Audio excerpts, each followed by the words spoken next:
The handcuffs bit into my wrists as Sheriff Sheila dragged me across my own front lawn.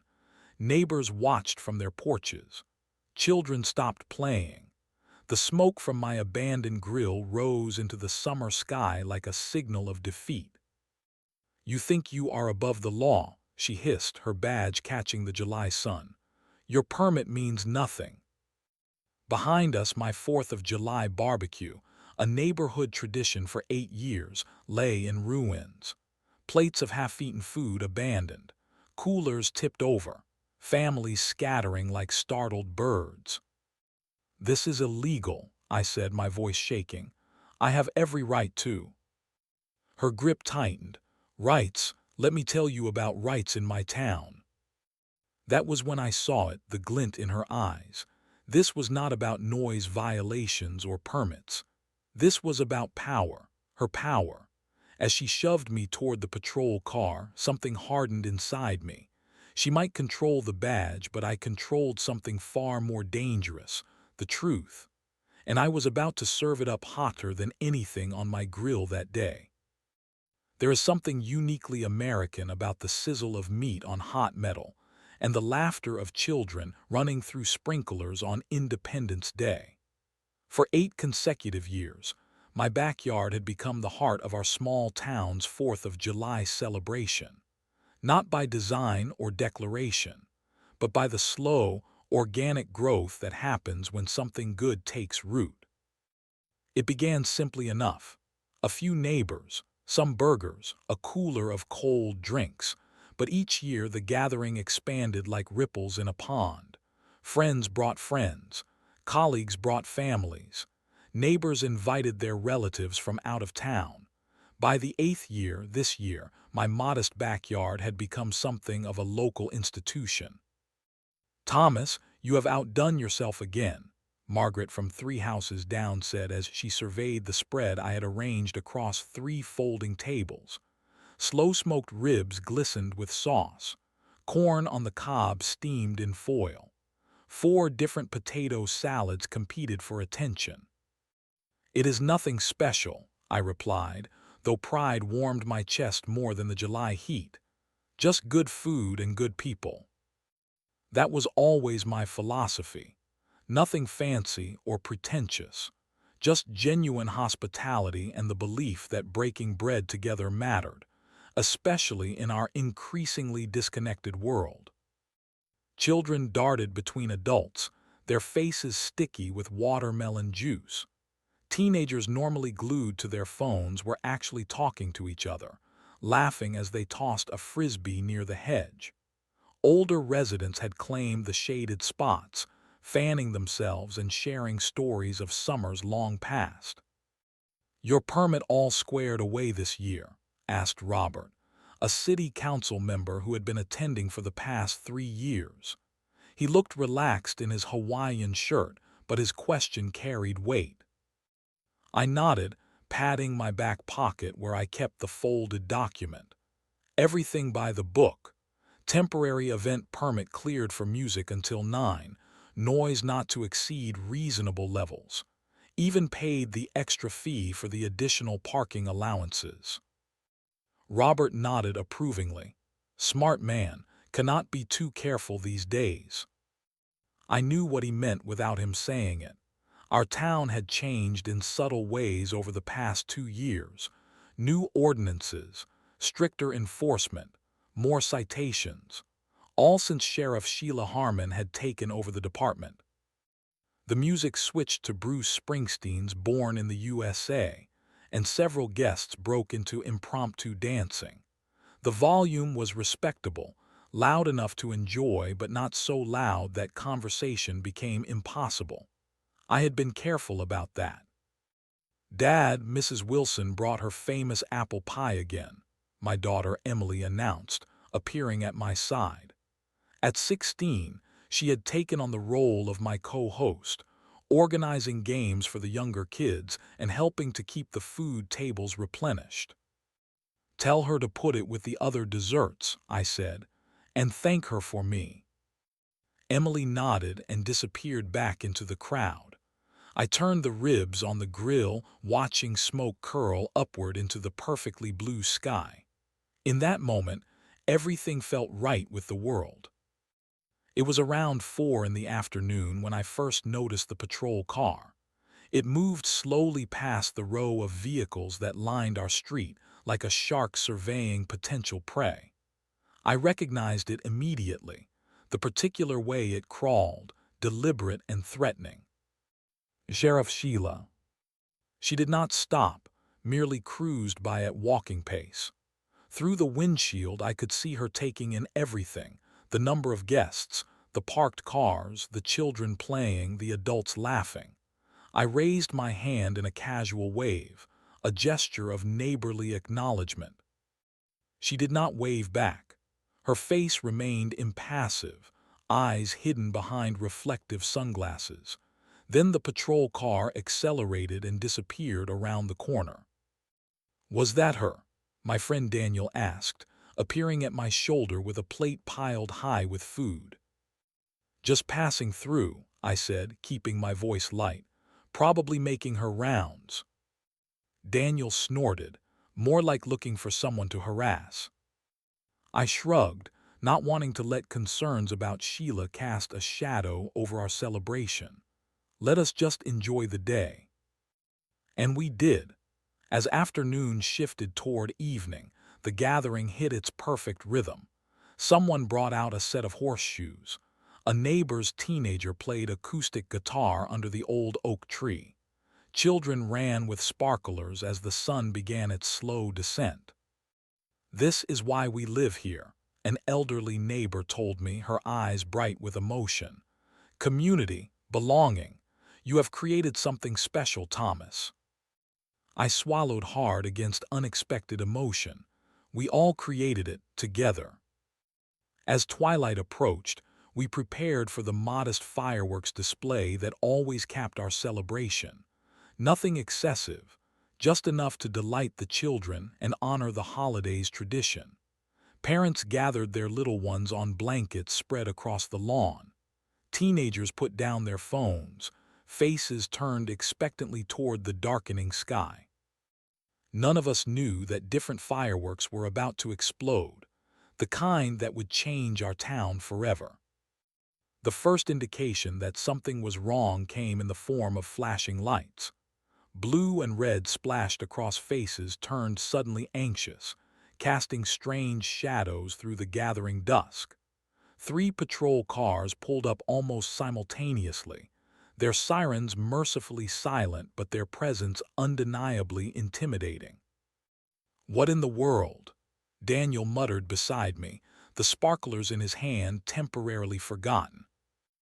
I set down my spatula and wiped my hands on a towel. "Probably just a courtesy check," I said, though even I did not believe it. Not with 3 vehicles. Not with that deliberate positioning, blocking both my driveway and the street. Sheriff Sheila emerged from the center vehicle, adjusted her belt with practiced precision, and strode toward my property like someone coming to reclaim stolen goods. 2 deputies flanked her, their faces carefully blank. They moved in lockstep, cutting through my guests who parted like the Red Sea. "Good evening, Sheriff," I called out, stepping forward to meet her before she reached the center of the gathering. "Is there something I can help you with?" She stopped directly in front of me, close enough that I could smell her department tissue perfume mingling with leather and something metallic. "Mr. Lawson," she said, my name sounding like an accusation in her mouth. "You are in violation of County Ordinance 451.3, Section B, regarding residential noise pollution and unauthorized public gathering." The music, Sam Cooke singing softly about change coming, seemed to mock us in the background. "There must be some mistake," I replied, keeping my voice steady. "I have a permit for this event. Music is authorized until 9, and we are well below the specified decibel level." She smiled then, a tight movement of lips that never reached her eyes. "That permit does not cover the scope of this situation. You have exceeded occupancy limitations and have received noise complaints. Complaints? From whom? I asked, genuine confusion making my voice rise slightly.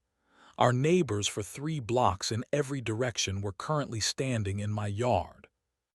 That is confidential information, she replied, her voice carrying clearly across the now silent gathering.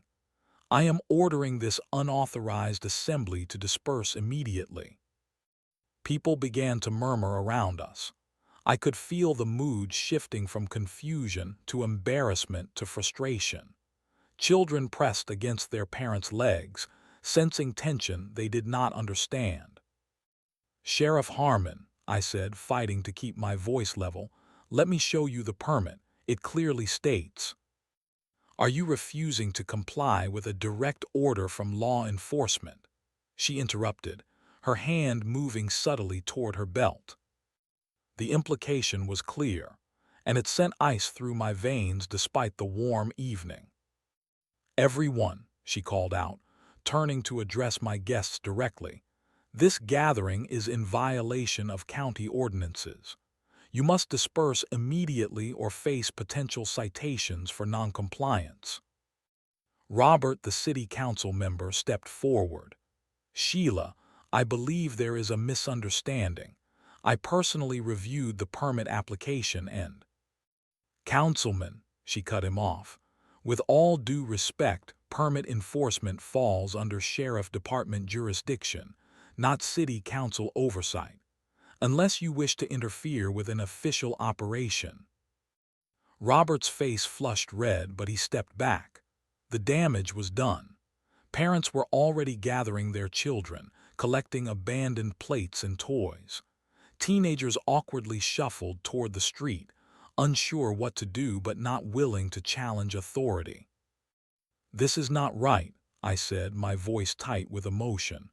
These people are my guests. This is private property. I have followed every regulation. Your permit, she cut in, is for a reasonable gathering with moderate amplified music. What you have here is effectively an unauthorized block party that has generated complaints and traffic concerns. At least let people finish their food, I pleaded, watching as plates of half-eaten meals were being abandoned. Give them 15 minutes too. Noncompliance will result in additional citations, she stated flatly, then turned to her deputies. Ensure the street is cleared within 10 minutes. The exodus was painful to watch. Families that had been laughing together just moments before now hurried away, avoiding eye contact, mumbling quick goodbyes. Children were hushed when they asked questions too loudly. The joyful community I had fostered dissolved like sugar in rain. Margaret touched my arm as she left. I am so sorry, Thomas, she whispered, her eyes damp. This is shameful. Within 20 minutes, my yard stood empty except for abandoned chairs, scattered plates, and the sad remains of what should have been a perfect day. The food on the grill had burned. The ice in the coolers was melting. Sparklers lay unused in their boxes. Sheriff Sheila approached me once the last guest had departed, her notepad already in hand. Thomas Lawson, she said formally, as if we had not just stood face to face minutes before, you are being cited for violations of County Ordinance 451.3 regarding noise and gathering limitations, and Ordinance 287 regarding improper permit usage. She wrote with deliberate slowness, then tore off the citation and held it out. $1,000, I gasped, reading the figure. This is absurd. The citation is non-negotiable at this time, she replied. You may contest it at the county administrative office during regular business hours. Without another word, she turned and walked away, her boots crunching over fallen potato chips on my walkway. The patrol cars pulled away one by one, leaving me standing alone in my ruined celebration. My hands shook as I held the citation. It was not just the amount, though that was shocking enough. It was the public humiliation, the casual cruelty, the absolute certainty that what had just happened had nothing to do with noise ordinances or permits. I looked around at my empty yard, the abandoned celebration, the silenced music. Something shifted inside me then, something hard and determined that had not been there before. My cheeks burned not from embarrassment any longer, but from rising anger. This was not over, not by a long shot. Morning light revealed the full aftermath of Sheriff Sheila's raid. My yard looked like an abandoned festival ground, chairs askew, food containers crushed underfoot, decorations hanging limply in the breeze.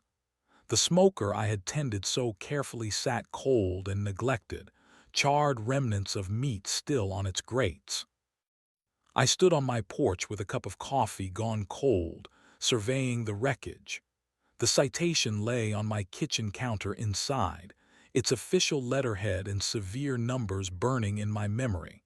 $1,000 for hosting a barbecue with a valid permit. Something did not add up. After a shower and a proper breakfast, I spread my documents across the dining room table. There it was, the event permit, officially stamped and approved. I read it line by line, searching for whatever loophole Sheriff Sheila had exploited. Temporary gathering permit, residential address, July 4th, amplified music permitted until 9:00 p.m. Noise not to exceed 70 decibels at property line. Nothing in the document suggested any violations. I had followed every requirement to the letter, even paying the extra fee for extended street parking. I had been meticulous about it. By noon, I stood in the municipal building downtown, permit and citation in hand. The clerk behind the counter, Janice, according to her nameplate, greeted me with professional neutrality. "I need to verify something about this permit," I told her, sliding the document across the counter. "And I would like to know if any formal noise complaints were filed against my address yesterday." Janice examined the permit, typed something into her computer, and frowned slightly. "The permit appears valid and current," she confirmed. "As for complaints," she clicked through several screens, "I am not seeing any logged complaints against your address in the system." "None," I pressed. "Sheriff Harmon specifically cited noise complaints as the reason for shutting down my gathering." Janice's expression remained carefully neutral. "I can only tell you what is in the system, sir. No formal complaints have been registered." I thanked her and stepped aside, my mind racing. No complaints, a valid permit. Yet Sheriff Sheila had shut everything down and humiliated me in front of the entire neighborhood. As I walked toward the parking lot, a familiar voice called my name. It was Helen Briggs, my neighbor from 2 streets over. She had attended the barbecue with her grandchildren. "Thomas, I wanted to say how terrible yesterday was," she said, her eyes sincere behind bifocals. "The way you were treated, it was not right." "Thank you, Helen. I am trying to understand what happened." She glanced around, then lowered her voice. "You know, you are not the first. The Davidsons had their 20th anniversary party shut down last month, and before that, it was the Ramirez Quinceañera." "Sheila broke those up too?" I asked, my interest sharpening. Helen nodded, said the Davidsons had too many cars parked on their street, told the Ramirez family their music was disturbing the peace. Both had permits just like you. This was not random then. A pattern was emerging. "Thank you for telling me this," I said.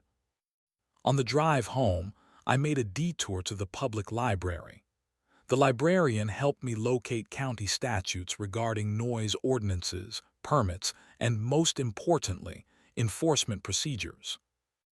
I found it buried in subsection 7 of the Enforcement Guidelines. Citations labeled discretionary enforcement, required documented complaints or evidence of public disturbance. That evening my doorbell rang. It was Marcus, the neighbor whose property bordered my backyard. He stood awkwardly on my porch holding a covered dish. "Leftover potato salad," he explained. "My wife thought you might like it, considering how yesterday ended." I invited him in, grateful for the gesture. As we sat in my living room, Marcus seemed to be wrestling with something. "I have lived here 22 years," he finally said. "Never seen anything like what happened yesterday. It was wrong." I nodded, waiting. "Sheriff Harmon, she has been different since she took office, more aggressive, less community-oriented." "Have you had run-ins with her?" I asked. Marcus shook his head. "Not personally, but I have eyes. I have seen how she operates. It is not about keeping peace anymore. It is about control." Before he left, Marcus turned back at the door. "By the way, I checked my security camera footage from yesterday. It caught some of what happened. If you need it, let me know." That night I sat at my kitchen table with a legal pad, making notes and connecting dots.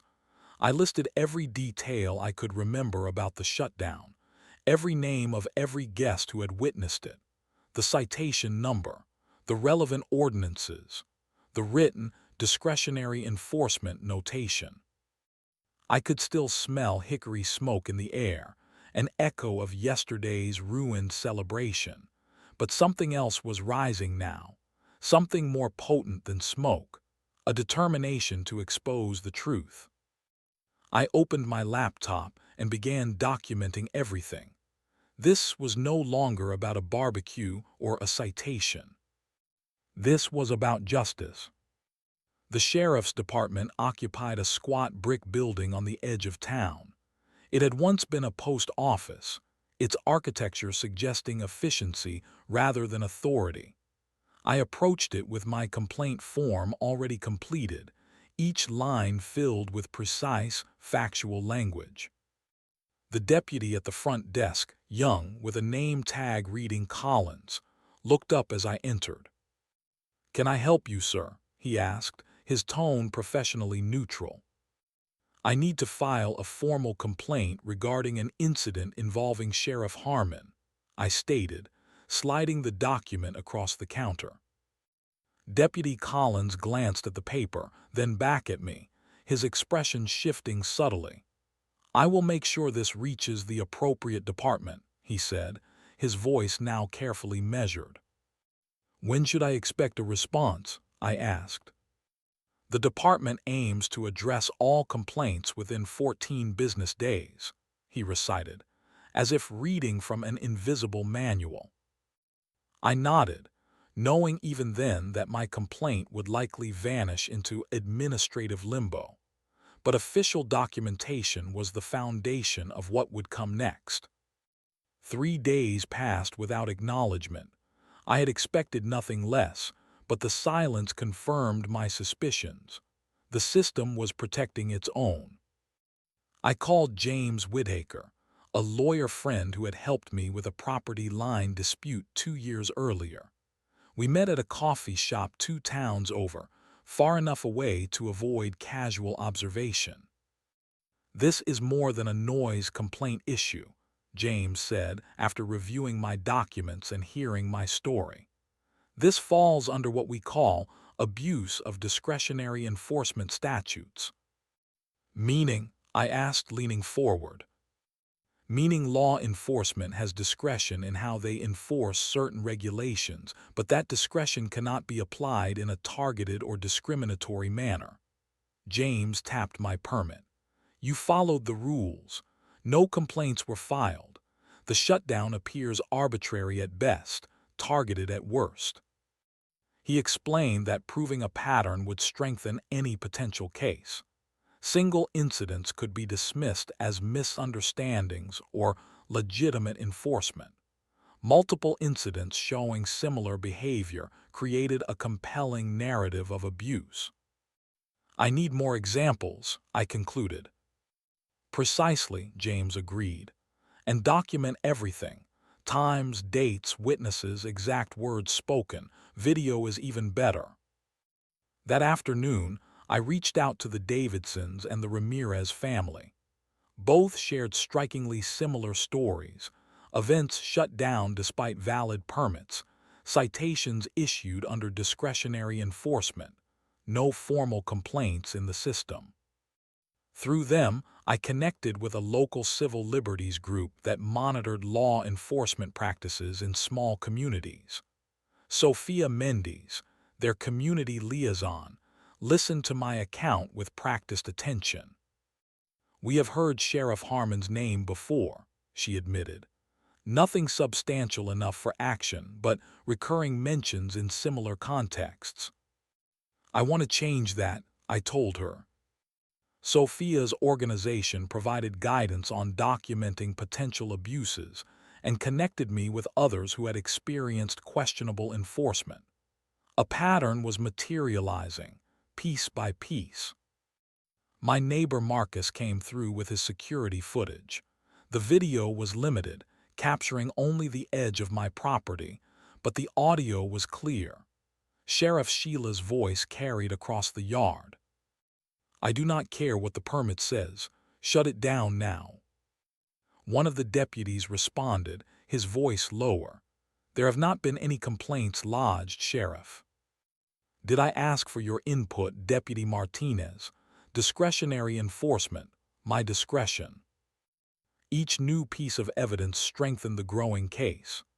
James helped me organize everything chronologically: the permit application, the event itself, the shutdown, the citation, the lack of complaints, the security footage, and the testimonies from others who had experienced similar treatment.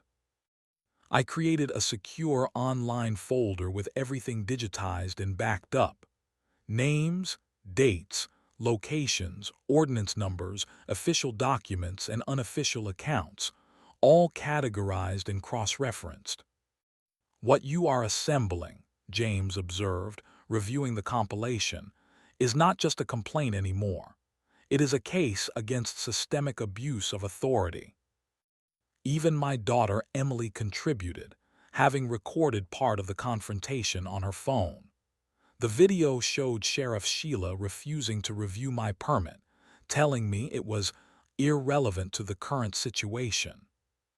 The breakthrough came when Deputy Martinez, the same officer who had questioned Sheriff Sheila in the security footage, contacted me through a mutual acquaintance. We met at a fishing spot outside of town, where the rushing water would mask our conversation. "What the sheriff did at your place was wrong," he said, looking over his shoulder despite the isolated location. "It was not the first time either. She has a list." "A list?" I asked. "People she watches, gatherings she wants to shut down. She calls it proactive enforcement, but it is targeted, personal." "Why are you telling me this?" I asked, though I already suspected the answer. "Because a badge is supposed to protect people, not intimidate them." He paused. "I cannot go on record, not yet, but what you are doing, it needs to be done." That evening, I spread everything across my dining room table: documents, testimonies, videos, legal statutes. The scattered pieces now formed a clear picture. Sheriff Sheila was not enforcing the law. She was wielding it like a weapon against specific community members and events. The question was no longer whether there was a case. The question was how to present it. The video was simple, just me, sitting at my kitchen table speaking directly to the camera. No dramatic music, no sensational claims, no angry accusations. Just facts, documents, and the calm recounting of events. "My name is Thomas Lawson," I began. "On July 4th, I hosted a community barbecue at my home with a valid permit issued by the county. This is what happened." I held up the permit, showing its official stamp, then displayed the citation with its discretionary enforcement notation. I explained the county statutes regarding noise ordinances and permit regulations. I showed the documentation from City Hall confirming no noise complaints had been filed. This is not about a ruined barbecue, I explained toward the end. It is about accountability. It is about ensuring that enforcement serves the community rather than controls it. I shared the video on local community groups, asking only that people watch and form their own conclusions. I expected perhaps a few dozen views, some supportive comments, and possibly some dismissive ones. What I did not expect was the flood.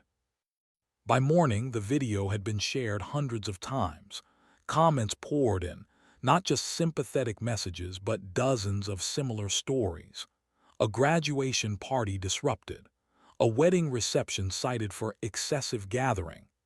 A charity fundraiser shut down for permit violations, despite having complete documentation. She made my elderly mother stand in the heat while she verified our family reunion permit. Took her almost an hour. Sheila threatened to arrest my husband when he questioned why our block party needed to end at 7 p.m. when our permit allowed until 10. We canceled our son's Eagle Scout ceremony because we were afraid she would show up and ruin it like she did to the Hendersons. The stories kept coming, each adding another piece to the mosaic of abuse. Sheriff Sheila had not just targeted my barbecue. She had been systematically using her authority to disrupt community gatherings across town. By noon, my phone rang. It was Eliza Chen from the county newspaper. "Mr. Lawson, I saw your video. I would like to discuss your experience for a potential story." We met that afternoon at her office. I brought all my documentation, including the security footage and testimonies I had collected. Eliza reviewed everything with professional thoroughness. "This is not just a barbecue story," she said finally, looking up from her notes. "This appears to be a pattern of selective enforcement affecting community cohesion." "That is exactly what it is," I confirmed. "Would you be willing to go on record as the primary source?" "That is why I am here." The story ran 2 days later, front page. Community questions selective enforcement. Pattern of disrupted gatherings raises concerns about discretionary power. The article was meticulously researched, featuring not only my experience but several others, all documented with permits, citations, and testimonies. Eliza had also attempted to contact Sheriff Sheila for comment. The official response was a terse. The Sheriff's Department enforces county ordinances as written to ensure public safety and community standards. The story spread beyond our local paper. Regional news outlets picked it up. The county government's social media accounts were flooded with citizens tagging officials and demanding review of enforcement practices. The hashtag #PermitPatrol began trending in local circles. What had started as my personal frustration had tapped into a community-wide concern that had been simmering just below the surface. People were not just angry about individual incidents. They were troubled by the gradual erosion of community bonds that these enforcement actions had caused. "People are afraid to gather," one comment noted. "How can we be a community if we cannot come together without fear of arbitrary punishment?" County Commissioner Davis issued a statement by mid-afternoon. "We take these concerns seriously and will be reviewing enforcement procedures to ensure they serve the community's best interests." The civil liberties group that had been helping me released their own statement, calling for an oversight hearing to review the pattern of enforcement actions. They formally requested that the county board examine Sheriff Harmon's use of discretionary power. By evening, a petition was circulating calling for an emergency oversight session. It gathered over 500 signatures in the first 3 hours. I watched all of this unfold from my kitchen table, the same table where I had spread out my documents, the same table where families had once gathered to share food and conversation at my barbecue. There was a certain poetry to it. My phone buzzed with a text from James, my lawyer friend. "You just lit a fire they cannot put out.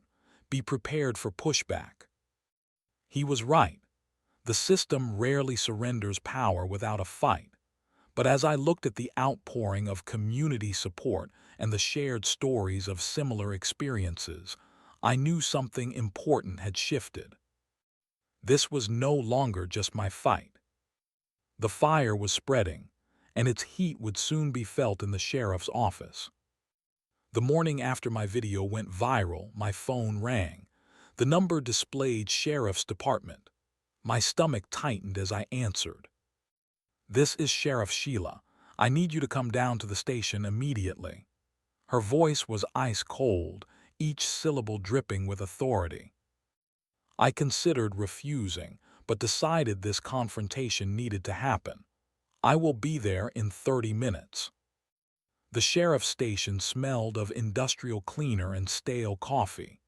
Deputies glanced at me as I entered, some with curiosity, others with what looked like sympathy. Sheila stood in the lobby, arms crossed, badge gleaming under fluorescent lights. "You have made a serious mistake," she said, not bothering with pleasantries. "Your little internet campaign is spreading dangerous misinformation about law enforcement in this county." I stood my ground, though my heart hammered against my ribs. "Everything I posted is factual and documented. I have video footage, permit papers, and witness statements." Sheila stepped closer. I could see the fine lines around her eyes, the rigid set of her jaw. "You think you understand the law better than I do. 20 years on the force, and some backyard barbecue host wants to lecture me on ordinances." "I am not trying to lecture anyone. I simply want to understand why a permitted event was shut down without cause." Her laugh was sharp like glass breaking. "Without cause? Your music was disturbing the peace. Your guests were blocking driveways. And now you have incited public anger against this department." I kept my voice level. "None of that is true, and you know it." She reached into her breast pocket and pulled out another citation. "Failure to comply with an officer's lawful orders, $2,000. She slapped it into my palm. "Next time, it might be obstruction charges. Think about that before you continue your little crusade." What Sheila did not know was that my phone was recording in my pocket. Every word, every threat, preserved in digital clarity.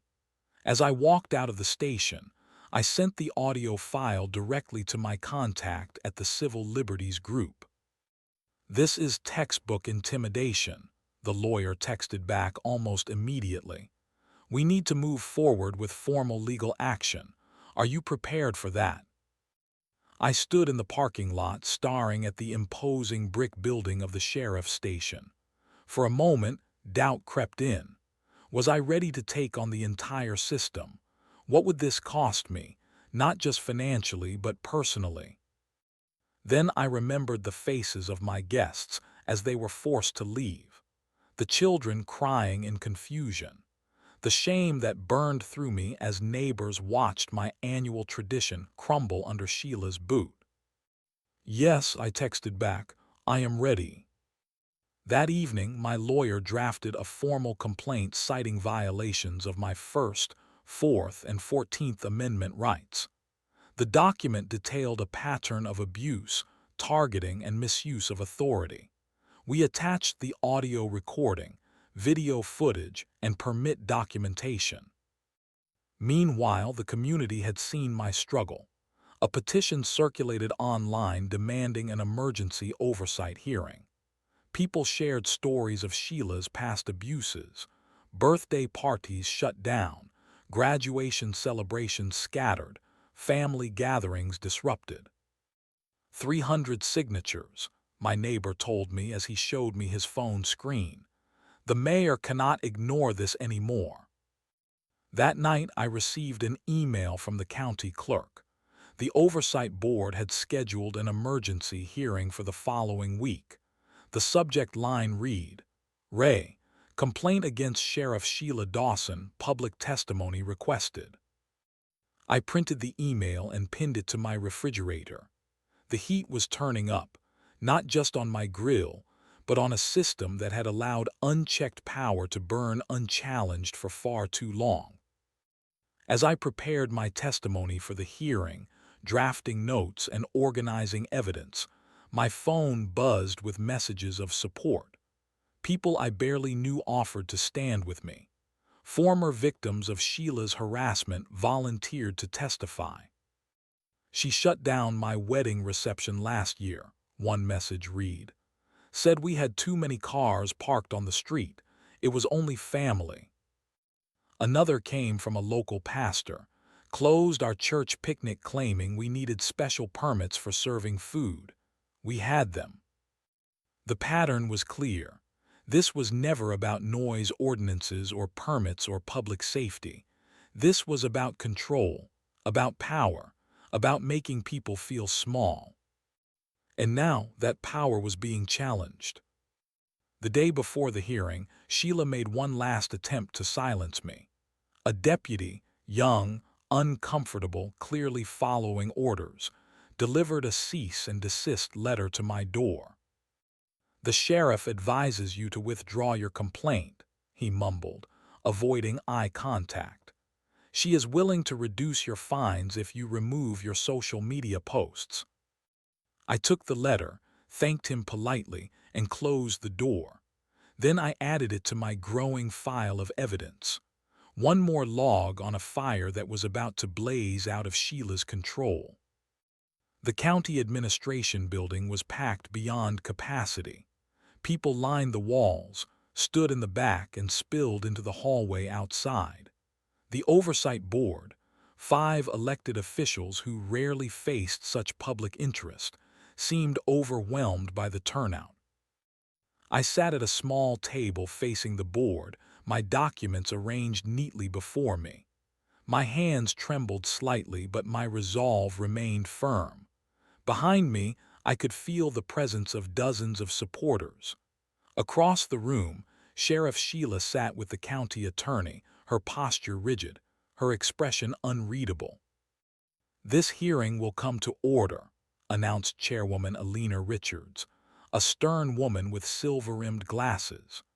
We are here to review complaints regarding enforcement actions taken by Sheriff Sheila Dawson during a permitted gathering on July 4th of this year. When my turn came to speak, I stood and approached the podium. The microphone hummed with feedback as I adjusted it.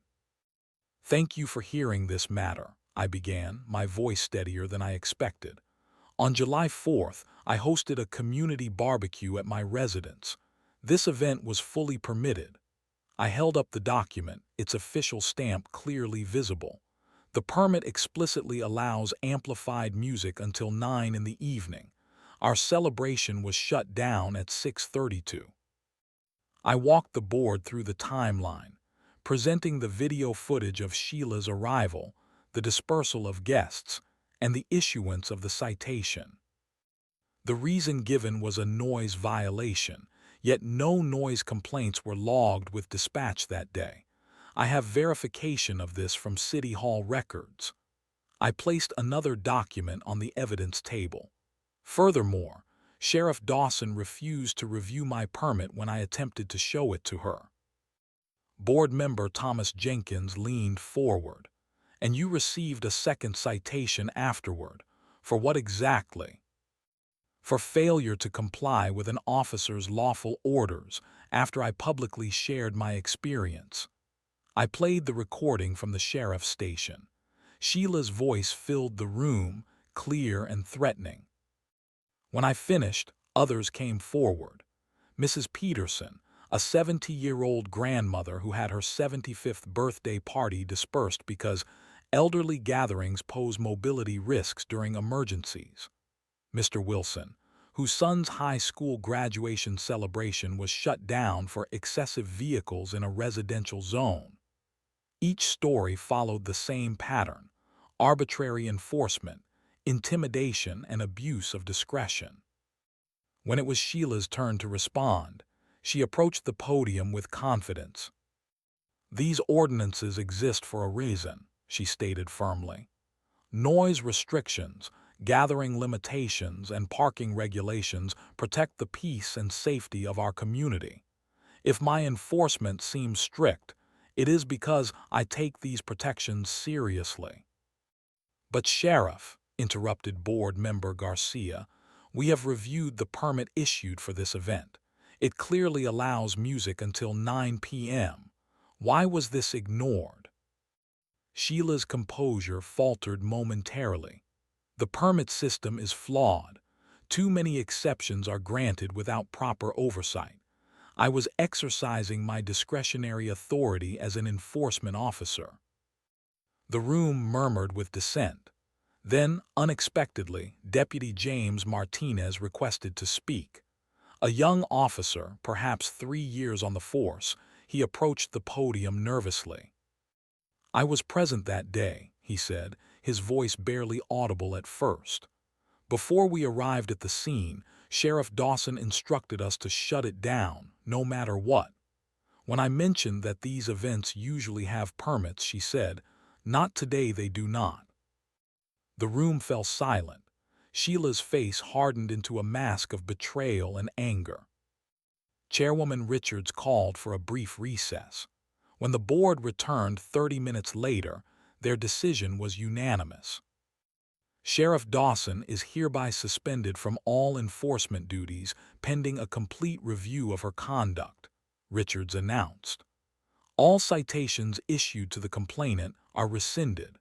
Furthermore, this board recommends a comprehensive audit of all discretionary enforcement actions taken by the sheriff over the past 3 years." As the gavel fell, I felt a weight lift from my shoulders. This was not the end, merely the beginning of accountability. But it was something, a crack in the armor of unchecked authority. Outside the building, supporters patted my back and shook my hand. Reporters asked for statements. Through it all, I caught a glimpse of Sheila exiting through a side door, her face set in stone, her badge, for now, diminished in its power. The morning after the oversight hearing, I met with attorney Sarah Goldstein at her downtown office. The walls were lined with law books and framed diplomas. Through her window, I could see the county courthouse where our case would eventually be heard. "Yesterday was just the first step," Sarah explained, sliding a thick document across her desk. "This is our formal lawsuit against Sheriff Sheila and the county. We are alleging targeted abuse of authority, violation of civil rights, and intimidation of a private citizen." I flipped through the pages, struck by the legal language that transformed my barbecue disaster into a constitutional matter. "Will this actually change anything?" I asked. Sarah leaned forward, her expression serious. "Cases like yours are how systems change. One person stands up, then another, then another. Eventually, the wall comes down." By noon, we had filed the lawsuit. By 1 o'clock, my phone began ringing with media requests. By 3, the local news vans were parked outside my house. "Can you tell us what happened on July 4th?" asked a young reporter, microphone extended toward me as cameras rolled. I told my story simply and honestly. No embellishment, no rage, just facts: the permit, the shutdown, the retaliation, the oversight hearing. "All I wanted was to host a barbecue for my community," I concluded. Instead, I discovered a pattern of abuse that affected dozens of families across our county. That evening, the story ran on 3 local channels. By the next morning, state outlets had picked it up. "Barbecue battle, small-town sheriff faces legal heat," read one headline. Power, permits, and public outrage proclaimed another. The pressure mounted quickly. The county commissioners held an emergency session to discuss the lawsuit and potential liability. The sheriff's department issued a carefully worded statement. We take all allegations seriously and will cooperate with any investigation while continuing to serve the public.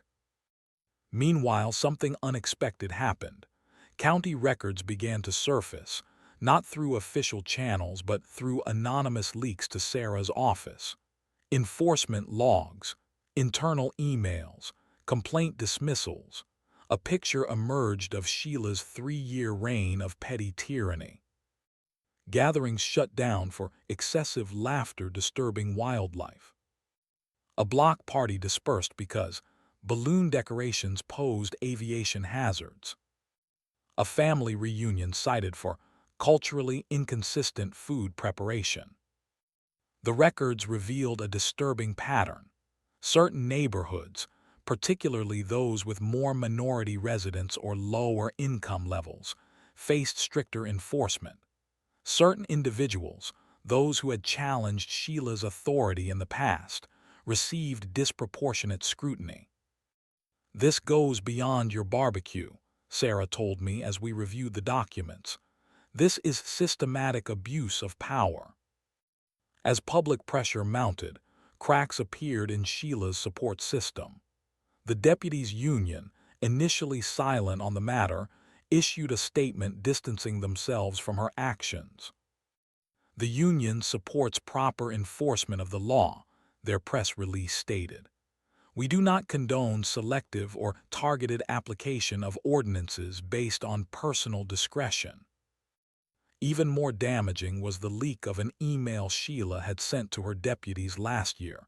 Remember who pays your salary, not these summer partiers, not these weekend warriors. Exercise your authority. Make them understand who is in charge.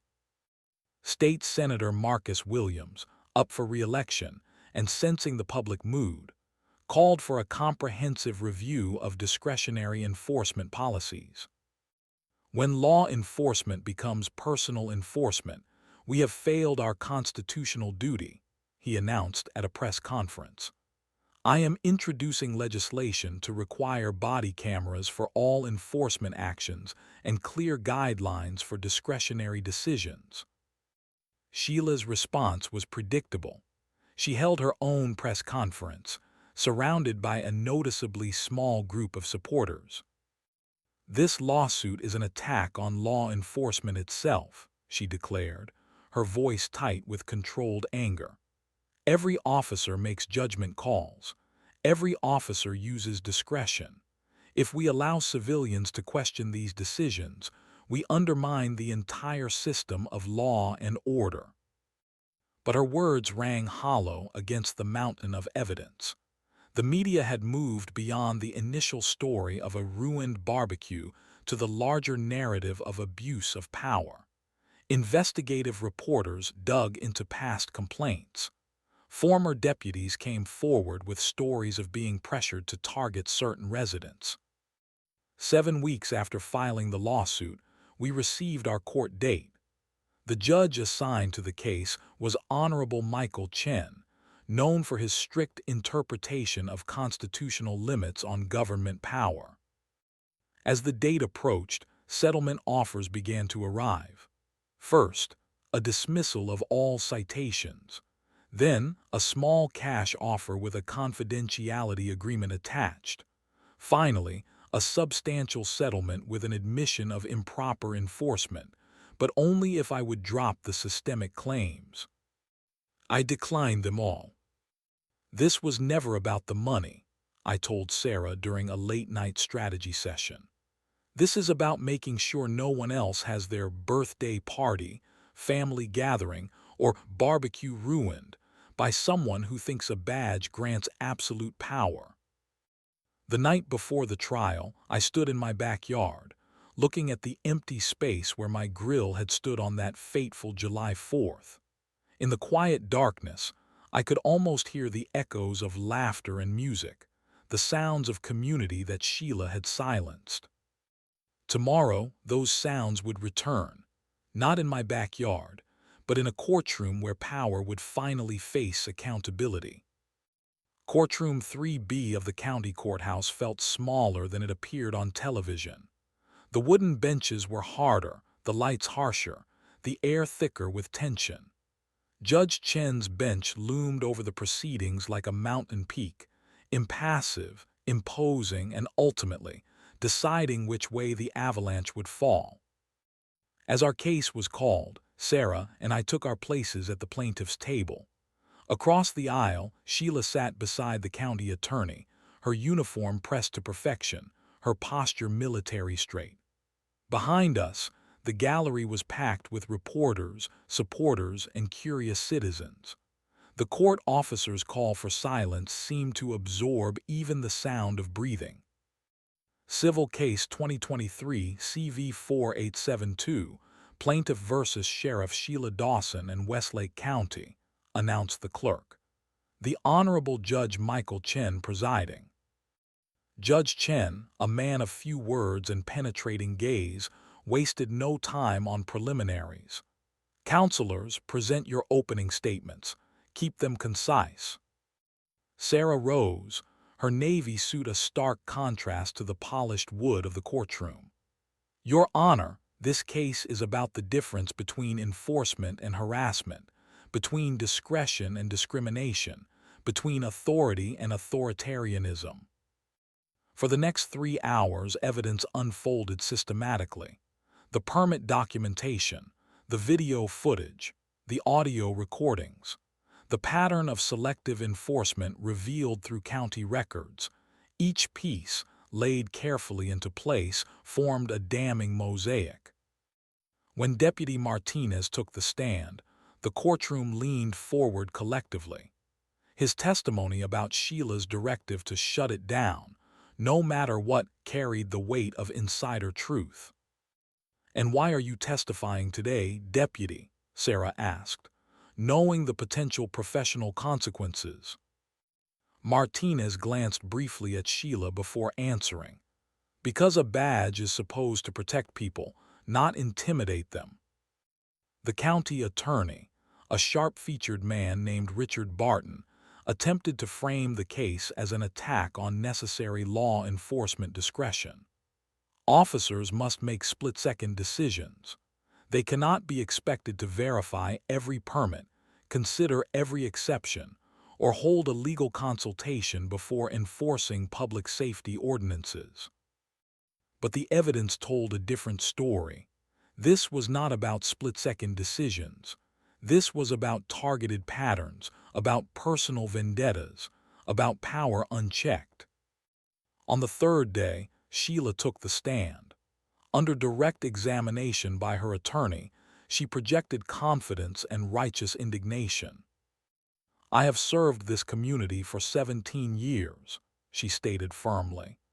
"Every action I have taken has been in service of public safety and community standards."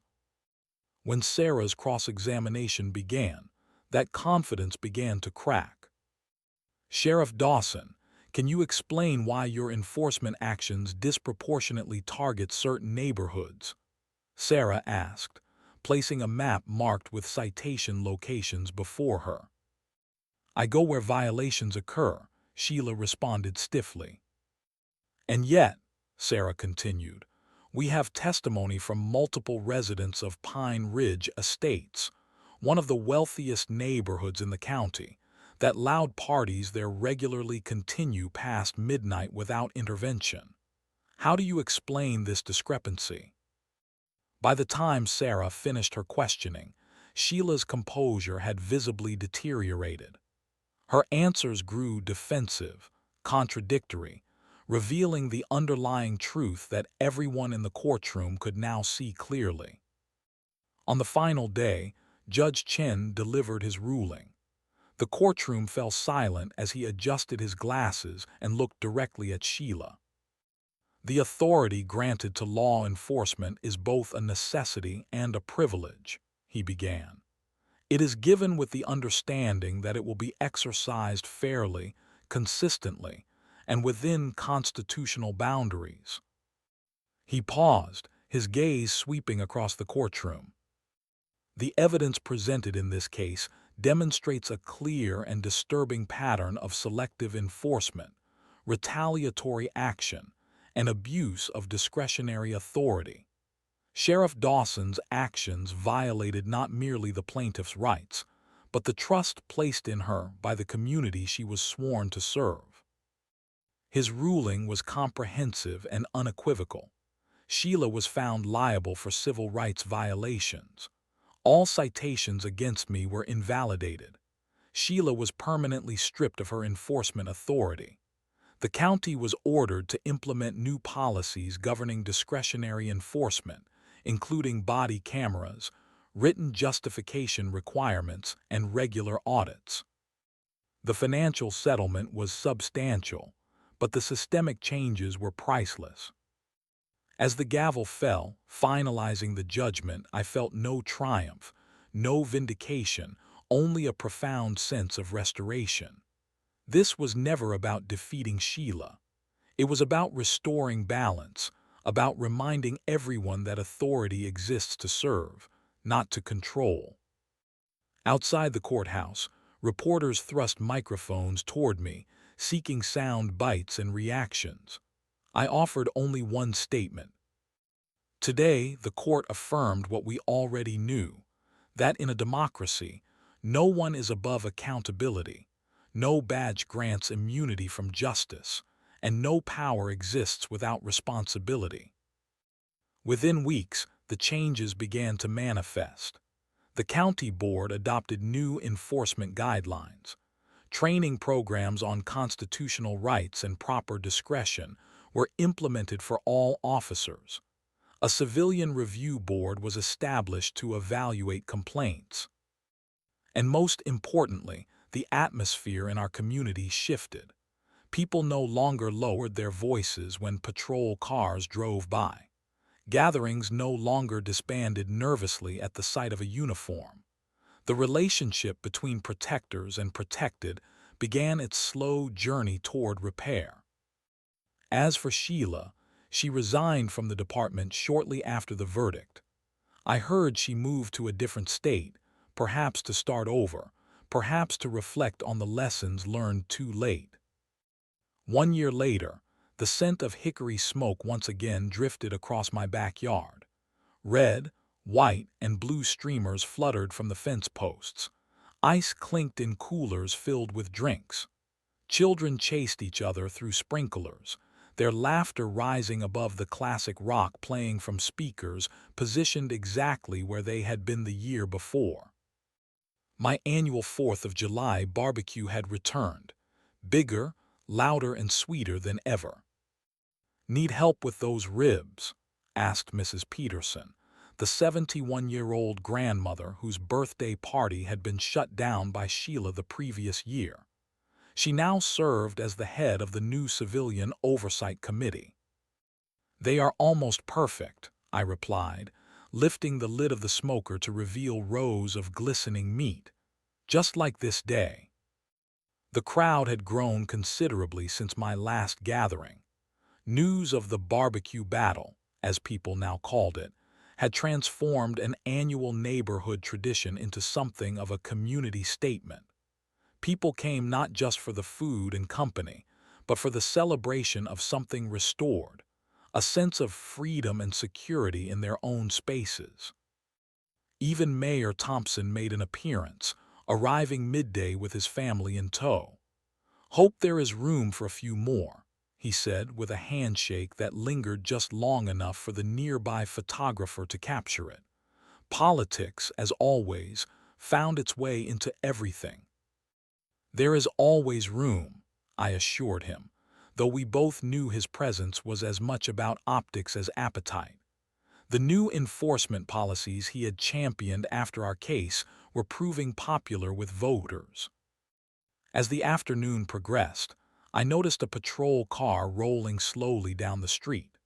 For a brief moment, old anxiety flared, a Pavlovian response to the sight of that particular shade of blue and white.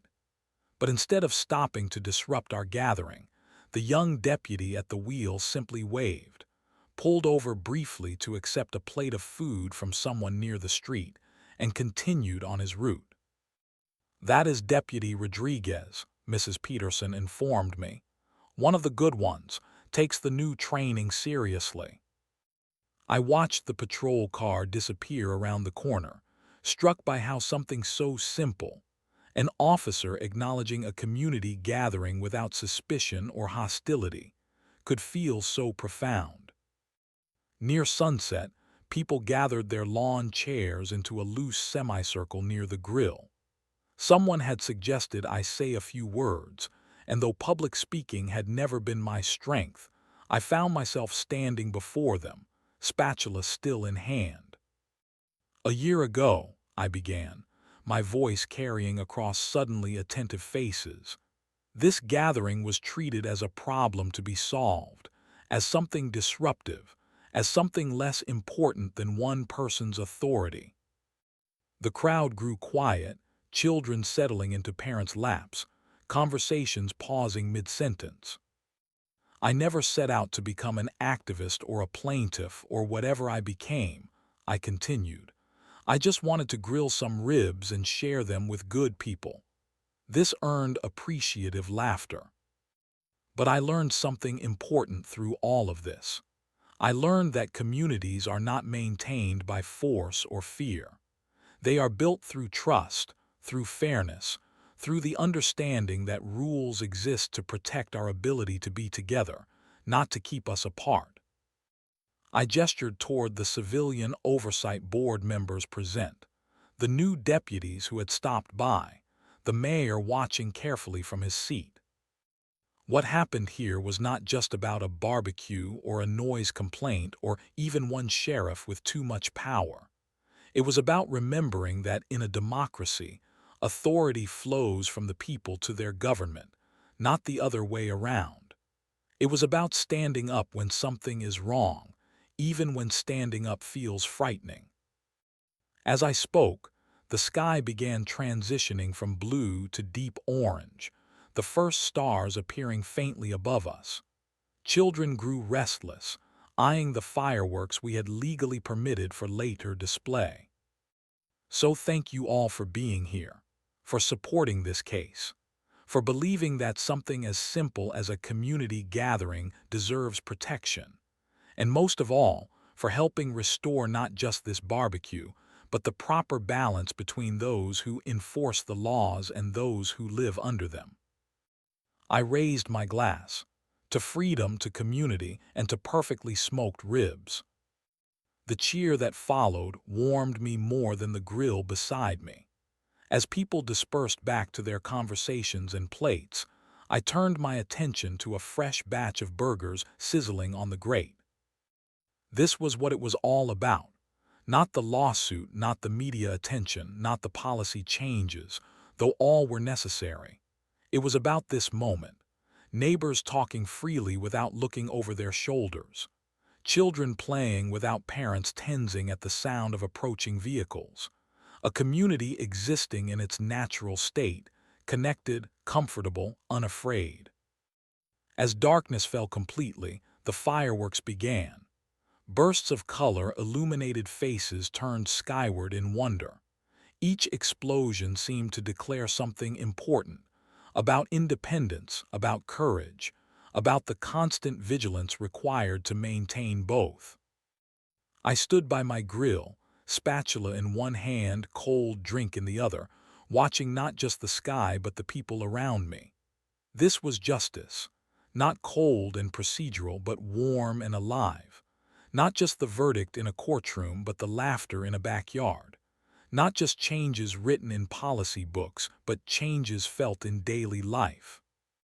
This was America as it should be, flawed but striving, imperfect but determined to keep the flame of liberty burning, one backyard barbecue at a time.